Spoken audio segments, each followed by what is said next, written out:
Assalamualaikum warahmatullahi wabarakatuh. Ada sebuah kisah dari Abdullah bin Umar bin Al-Khattab radhiyallahu ta'ala anhuma, yang mana beliau berkata bahwasanya saya pernah mendengar Rasulullah sallallahu alaihi wasallam bersabda, dahulu ada 3 orang dari umat sebelum kalian yang mereka berjalan untuk suatu hajat, kemudian mereka mendapatkan sebuah gua yang dapat dimanfaatkan untuk berteduh. Maka mereka pun masuk ke dalam gua tersebut. Kemudian tiba-tiba sebongkah batu besar dari atas bukit menggelinding sehingga akhirnya menutupi pintu gua tersebut, sehingga mereka tidak dapat keluar dari gua tersebut.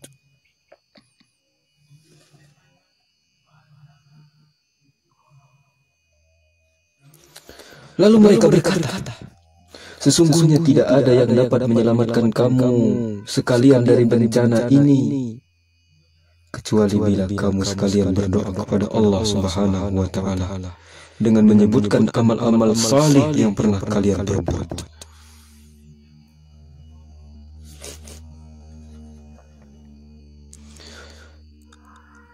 Sehingga salah seorang di antara mereka mulai berdoa kepada Allah Subhanahu wa Ta'ala, ya Rabbi, ya Allah, ya Tuhanku, saya mempunyai ayah, ibu yang sudah tua renta. Saya biasa mendahulukan memberi minuman susu kepada keduanya sebelum saya memberikannya kepada keluarga dan budak-budak saya. Pada suatu hari, saya terlambat pulang dari mencari kayu dan saya mendapatkan keduanya telah tertidur. Saya terus memerah susu untuk persediaan minum keduanya.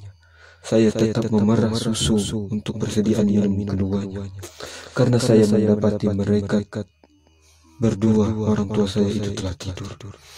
Maka saya pun enggan untuk membangunkan mereka, dan saya juga tidak suka memberikan minum susu tersebut kepada siapapun, baik kepada keluarga maupun kepada budak, sebelum kedua orang tua saya yang saya beri minum terlebih dahulu.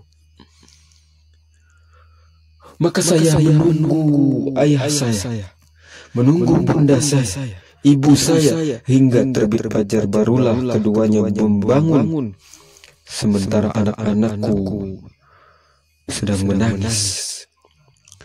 Mereka mengelilingi kakiku. Setelah mereka bangun, kedua orang tuaku bangun, kuberikan minum air susu tersebut kepada keduanya. Ya Allah, jika saya berbuat seperti itu, saya ridho, saya hanya menghadapkan ikhlas mengharapkan wajah-Mu, maka gerakkanlah batu yang menutupi gua ini untuk kami, bukakanlah ya Allah. Maka bersegeralah sedikit batu tersebut bergeser. Akan tetapi mereka belum bisa keluar dari gua tersebut, sehingga yang lainnya juga ikut berdoa, ya Allah, sesungguhnya saya mempunyai saudari sepupu yang sangat saya cintai. Saya sangat mencintainya sebagaimana lazimnya seorang laki-laki mencintai seorang perempuan. Kemudian saya ingin berbuat zina dengannya. Akan tetapi ya Rabb, dia selalu menolaknya.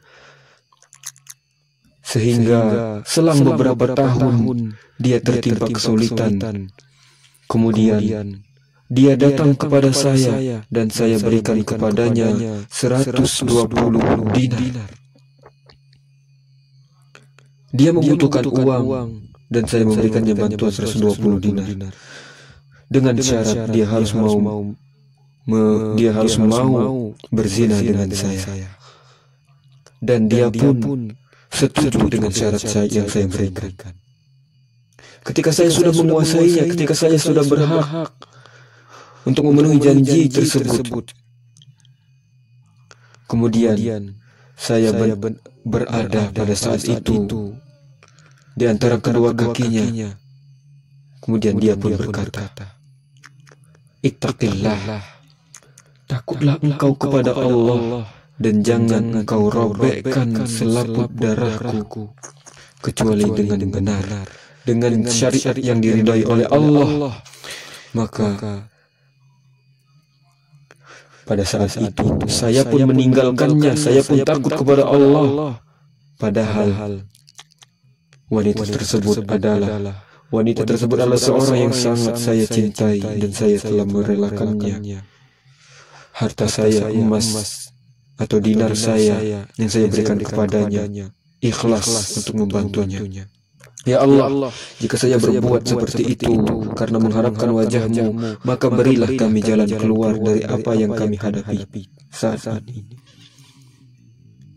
Tiba-tiba bergeserlah batu itu sedikit lagi. Akan tetapi mereka belum bisa keluar dari gua tersebut, sehingga orang yang ketiga berkata, "Ya Allah, saya dahulu. Ya Allah, ya Rabbi, saya dahulu pernah mempekerjakan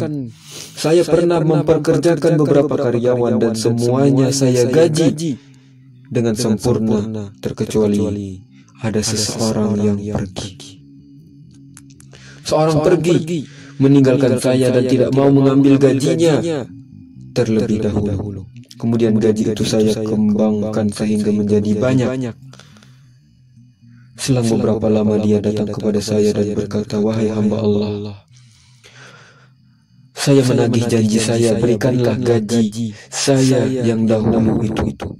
Saya berkata, 'Semua yang kamu lihat itu, lihatlah semua yang kamu lihat itu semuanya, baik onta, sapi, kambing maupun budak-budak yang mengembalakannya adalah gajimu.'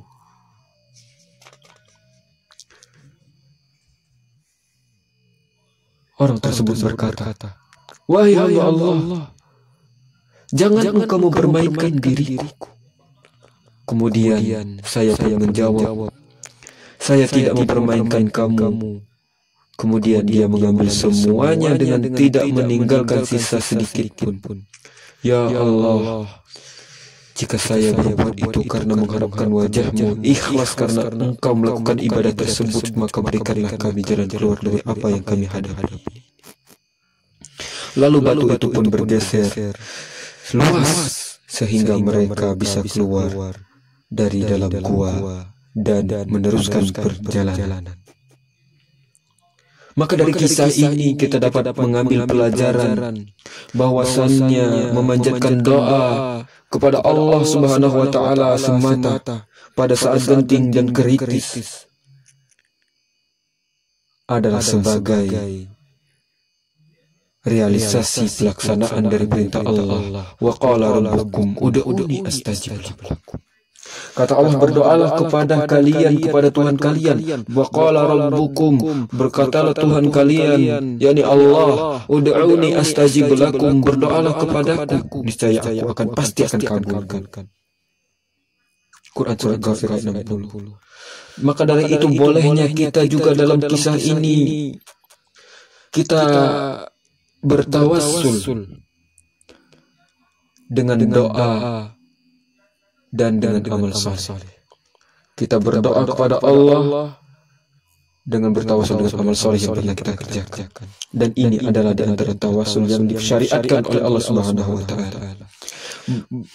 Dalam kisah ini juga mengajarkan kita bahwasanya takwa itu sangat dipengaruhi takut kepada Allah.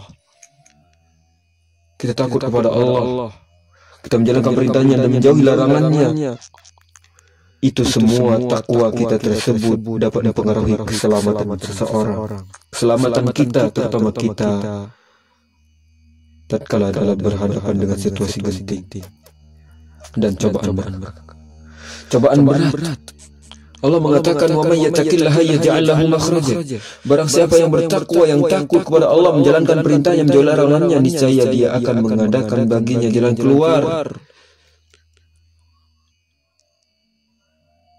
Quran Surah At-Talaq ayat 2. Kemudian barang siapa yang berbakti kepada orang tua, berbuat baik kepada keduanya, dan lebih mendahulukan kedua orang tuanya daripada yang lainnya, maka Allah akan berikan dia keutamaan.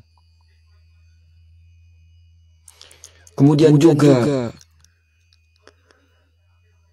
hal yang paling penting bagi kita, bahwasannya menjaga iffah kita, menjaga diri dari yang terlarang, dan menjauhkan diri dari segala macam yang haram, kemaksiatan, dosa, dapat menyelamatkan kita dari berbagai macam bencana. Diperbolehkan juga kita dalam kisah ini untuk menyewakan harta kita. Boleh kita sewa menyewa, yaitu akad untuk memperoleh manfaat dalam waktu tertentu dengan bayaran yang setimpal.